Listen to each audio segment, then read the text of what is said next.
Hi crafters, this is Cindy B with mrsbscraftroom.blogspot.com here today with another project using our Gypsy and Cricut. Today we're going to be making a Halloween treat to pass out to some friends. I'm sure most of you have seen the Your Bood Halloween treats that you leave anonymously at friends' homes, and then they can pass those on to other friends. I've seen it done as several different ways, and I thought it might be fun to create this one to be one that would hang on their door handle on their front door instead of a big basket or whatnot. So that's what inspired me to do this particular project, was something that I could hang on their front door. So what we're going to be using is the George and Basic Shapes cartridge, and also the Mini Monster cartridge is going to be one of the images that we put on the front of the little treat bag. So we're going to use this cute little gal, candy corn girl, and I'll go through all the layers with you when we get ready to put her on the project. Okay, so to start out, we are going to be using George and Basic Shapes. So what I did is I went into George and Basic Shapes and picked out a rectangle that had rounded edges. So if I go into my George and Basic Shapes, we'll see that there is a rectangle here.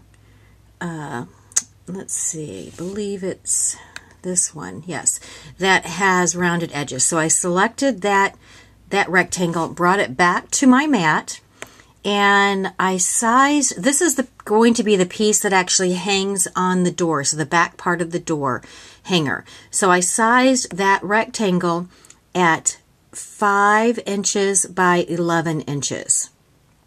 And I did have to take off the ratio button so that I could do the ratio 5 inches by 11 so that it would fit hanging on the front of a door. So then what I did is I went into George and Basic Shapes and pulled out a circle, and just a basic circle, brought that circle into my door hanger to create the opening for the handle to fit through. And that circle is sized at 3.59 by 3.35. And then for the bottom of the door hanger, because I'm going to be making a square bottom, I decided that I needed to not have rounded corners on the bottom. So I just went into George and Basic Shapes and selected a rectangle, and I sized that rectangle at 1.05 by 4.54, and then I welded that to the bottom of the image there, and that way it made a square bottom instead of a, let me move that back down. It made a square bottom instead of a, it's not going to work, a rounded bottom. But I wanted rounded on the top. Okay, so then basically what I do is you'll want to weld those together. So again, you'll select the group feature key, and you'll select the items that you want to group together, and then you'll close off the group, and then you would go into your Advanced tab, weld those items, and then we'll take a look at it. I need to straighten mine up a little bit, but in the original file that I'll have on my site, that will be all correctly straightened up. Okay, so that creates the back of the hanger. Then to create the front of the hanger, what I did is I took the same shape, the same rectangle from George and Basic Shapes, and I sized it down to be 5 inches wide by 6 inches high. And then I needed to create some tabs on the side that we'll be making score lines on so that it will fold and adhere to the front of the hanger. And I did that by taking rectangles, different size rectangles, and applying those to the sides of the box. And I will have the Gypsy file on my site, so those of you that want to replicate the box will be able to do so. So then that will basically, if you notice here, it'll fit right on the front of the box and fold in and make a little pocket to put your Halloween treats in to hang on the door.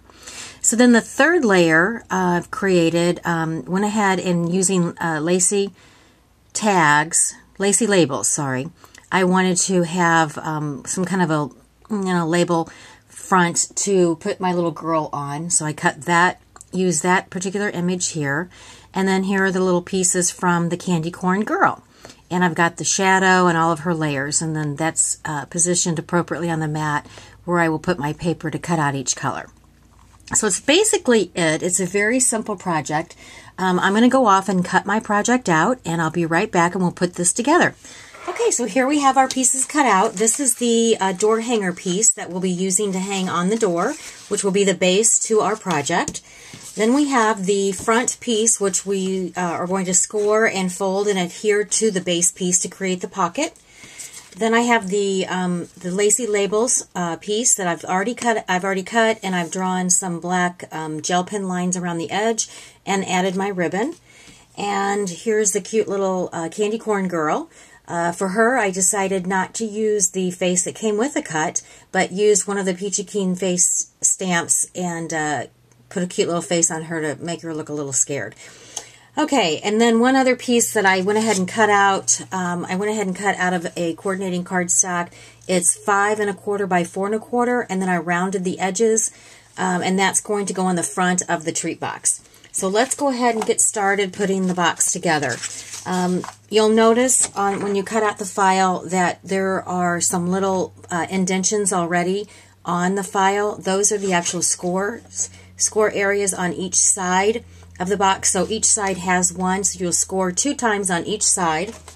But on the bottom there wasn't any, so I had to create my own. So using my score pad, I scored the bottom of the box. The first score line is at 1 1/4, and the second score line is at 5. Let's see. 1, 2, 3, 4, 5/8. So each side will have 2 lines, if you can see that, and they're based on the tick marks, the indentions at the bottom, and then the bottom will have 2 score marks. And let me show you why I did it that way. All right, so let me remove that. I'm going to go ahead and fold the lines, the score lines.